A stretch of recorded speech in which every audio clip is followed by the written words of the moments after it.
এদিন সকাল থেকেই এগরা শহরের বেশ কিছু বাসিন্দারা স্থানীয় রাস্তার ওপরে খুচরো পয়সা ফেলতে শুরু করেন। দেখতে দেখতে বেশ কয়েক হাজার টাকার মূল্যের কয়েন রাস্তার উপরে জমা হয়। ব্যস্ত রাস্তার উপরে পড়ে রয়েছে হাজার হাজার টাকার কয়েন, আর স্তূপকৃত সেই কয়েন পাশ কাটিয়ে যাতায়াত করছে যানবাহন, মানুষজন। এমনই ছবি দেখা গেল পূর্ব মেদিনীপুরের এগরা রাস্তায়।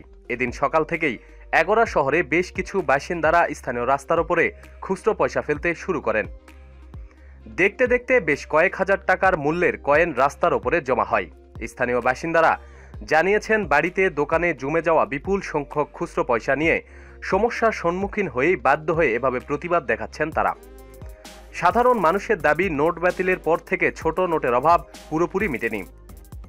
এগরা শহরের অধিকাংশ ব্যাংক থেকেই বাসিন্দাদের নোটের বদলে কয়েন দেওয়া হচ্ছে, কিন্তু ব্যাংকে টাকা জমা দিতে গেলে সেই কয়েন আর নিতে চাচ্ছে না ব্যাংক কর্তৃপক্ষ।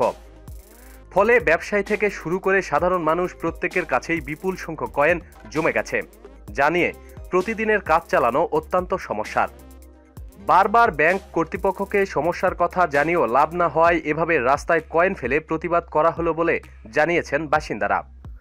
অভিনব এই প্রতিবাদ দেখে যথেষ্ট ভিড়ও জমে যায়। শেষ পর্যন্ত ঘটনাস্থলে যায় এগরা থানা পুলিশ। সমস্যা সমাধানের প্রতিশ্রুতি দেওয়া হলে রাস্তা থেকে কয়েন সরিয়ে নেন স্থানীয় বাসিন্দারা। প্রতিদিন সব খবরাখবরের জন্য সাথেই থাকুন এবং সাবস্ক্রাইব করুন। ধন্যবাদ।